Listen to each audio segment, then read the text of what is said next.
Bismillahirrahmanirrahim. Assalamualaikum warahmatullahi wabarakatuh. Apa kabar anak-anak ustazah yang soleh dan soleha? Semoga selalu sehat dan juga semoga selalu dalam lindungan Allah Subhanahu wa ta'ala. Nah anak-anak, di video pembelajaran kali ini kita masih membahas pada tema 4, yaitu kewajiban dan hakku. Subtema 3, peranku dalam bertetangga. Pembelajaran 1 dan 2. Nah, di video-video sebelumnya itu kita membahas tentang peran dalam di sekolah anak-anak ya. Jadi di video ini tentang peranku dalam bertetangga. Di pembelajaran 1, nah anak-anak, tetangga adalah orang yang tinggal di dekat rumah kita. Apakah kamu kenal dengan tetangga dekat rumahmu anak-anak? Siapa namanya? Nah, apakah kamu senang bermain dengan tetanggamu? Bagaimana sikapmu dengan tetanggamu? Nah, tentu baik ya. Kita harus menjaga hubungan baik kita dengan tetangga kita. Silakan kalian baca dengan suara lantang dialog halaman 91 yang berjudul Tetangga Baru. Kalian bisa buka buku tematik tema 4 kalian halaman 91 ya. Nah, dari dialog tersebut manakah yang termasuk kalimat saran anak-anak? Coba kalian cek. Ada 2 ya, kalau kita lihat dari dialog tersebut ada 2 kalimat saran. Yang pertama, saran Jono untuk Salman. Sebaiknya kamu kenalkan juga Fatih kepada ayah dan ibumu. Jadi kalau Fatih main ke rumahmu, ayah dan ibumu sudah kenal dengannya. Nah, itu termasuk dalam kalimat saran yang diberikan Jono untuk Salman. Yang kedua adalah saran ayah dan ibu untuk Salman. Bunyi kalimatnya, sebaiknya pulangnya nanti sebelum azan ya. Nah, itu adalah kalimat saran dari ayah dan ibu untuk Salman. Nah, anak-anak, bermain dengan tetangga baru itu memang menyenangkan ya, namun perlu kita ingat ada adab-adab saat bermain bersama, seperti tidak boleh bertengkar, jujur, sportif, dan saling menghargai sesuai dengan firman Allah di dalam Quran surah An-Nisa ayat ke-36 yang artinya, sembahlah Allah dan janganlah kamu mempersekutukannya dengan sesuatu pun. Berbuat baiklah kepada 2 orang ibu bapa, karib kerabat, anak-anak yatim, orang-orang miskin, tetangga yang dekat dan tetangga yang jauh, dan teman-teman sejawat, ibnu sabil, dan hamba sahayamu. Sesungguhnya Allah tidak menyukai orang-orang yang sombong dan membanggakan diri. Nah, Masya Allah anak-anak ya, jadi itu sudah diperintahkan Allah di dalam Quran surah An-Nisa ayat 36 untuk berbuat baik terhadap tetangga kita. Bentuk-bentuk gambar dekoratif. Nah, ini ada motif hewan. Bagus sekali ya kalau dilihat karena sudah diberi warna. Jadi gambarnya terlihat bagus. Kemudian ada motif geometris, ada motif bunga, ada juga motif pada batik.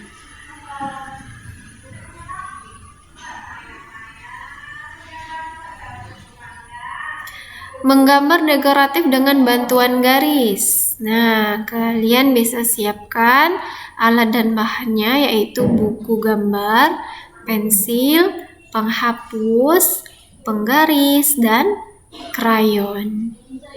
Yang pertama, langkahnya adalah buat pola garis kotak-kotak kecil yang berukuran 5 x 5 cm. Nah, seperti ini ya. Kemudian yang kedua, buat pola garis bersilangan di setiap kotak tersebut. Nah, seperti ini ya. Dari kotak yang berukuran 5 x 5 cm, kemudian di dalamnya kalian buat garis dengan pola silang, ya.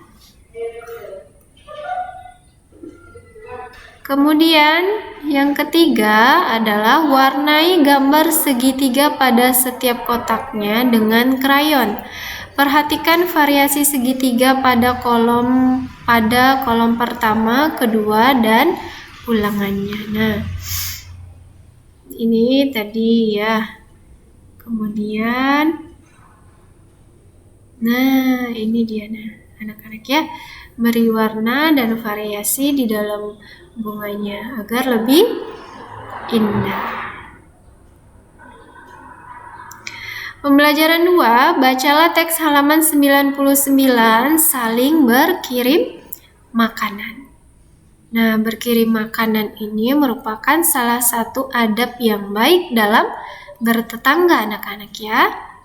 Rasulullah Shallallahu Alaihi Wasallam bersabda, "Hai Abu Dzar, jika engkau memasak, maka perbanyaklah airnya dan saling memberilah dengan tetangga-tetanggamu." Hadis riwayat Muslim. Berdasarkan hadis tersebut, kita diperintahkan untuk saling memberi makanan dengan tetangga. Kebiasaan saling berkirim akan menumbuhkan saling sayang kepada tetangga kita. Rasa kepedulian kita kepada tetangga akan merekatkan persaudaraan dengan tetangga, anak-anak ya. Menentukan 2 bilangan dari hasil perkalian yang diketahui. Contoh soalnya. Nah, ini. Ibu menyuruh Jono mengantarkan sop ikan kepada keluarga Fatih. Ibu menempatkan sop ikan tersebut dalam beberapa kantong sama banyak. Berapa kemungkinan jumlah ikan dalam satu kantong? Jika jumlah ikan yang diberikan ibu sebanyak 6 ekor, total ikan seluruhnya adalah 6 ekor ya. Jadi langkah penyelesaiannya, untuk mengerjakan soal perkalian ini kita gunakan operasi hitung kebalikannya, yaitu pembagian. Untuk mendapatkan bilangan pertama, tentukan sebuah bilangan yang lebih kecil dari bilangan yang sudah diketahui.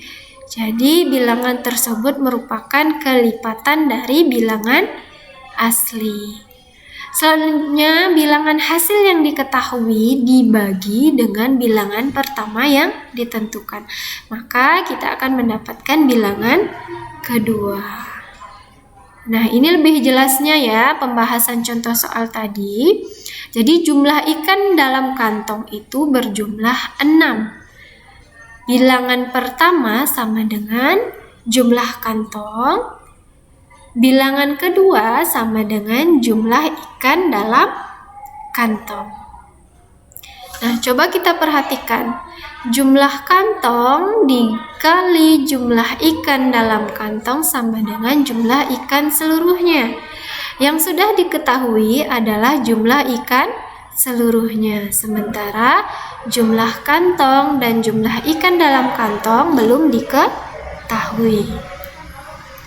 Kemudian langkah pertama adalah kita menentukan bilangan pertama, yaitu menentukan jumlah kantongnya. Anak-anak ya, jadi syarat untuk menentukan jumlah kantong ini harus lebih kecil dan merupakan kelipatan dari bilangan yang sudah diketahui. Misalnya jumlahnya itu kan 6. Yang sudah diketahui adalah jumlah ikan seluruhnya yaitu 6. Maka kita harus berpikir bilangan yang lebih kecil dari 6 dan merupakan kelipatan dari 6. Misalnya adalah 2. 2 ya, karena 2 ini lebih kecil dari 6 dan merupakan kelipatan dari angka 6. Mengapa disebut kelipatan dari angka 6? Karena 2 ditambah 2 sama dengan 4, ditambah 2 sama dengan 6. Jadi 2 merupakan kelipatan dari 6. Nah, kita masukkan angka 2-nya di dalam jumlah kantong. Nah, ini untuk menentukan bilangan kedua anak-anak ya. Tadi sudah kita temukan bilangan pertamanya adalah 2, dan untuk menentukan bilangan kedua atau jumlah ikan dalam kantong, caranya adalah bilangan yang diketahui dibagi bilangan pertama. Jadi 6 dibagi 2 sama dengan 3. Jadi bilangan kedua adalah 3. Sehingga jumlah kantong dikali jumlah ikan dalam kantong sama dengan jumlah ikan seluruhnya, yaitu 2 dikali 3 sama dengan 6. Jadi jumlah kantongnya ada 2 dan jumlah ikan dalam kantong adalah 3, sehingga jumlah ikan seluruhnya adalah 6. Jazakumullah khairan katsir. Ustazah ucapkan untuk kalian semua yang sudah menyimak video pembelajaran Ustazah. Semoga bisa menjadi bahan belajar kalian di rumah. Ketika kalian tidak paham yang ada di buku, bisa kalian ulangi video pembelajaran Ustazah ini anak-anak ya. Assalamualaikum warahmatullahi wabarakatuh.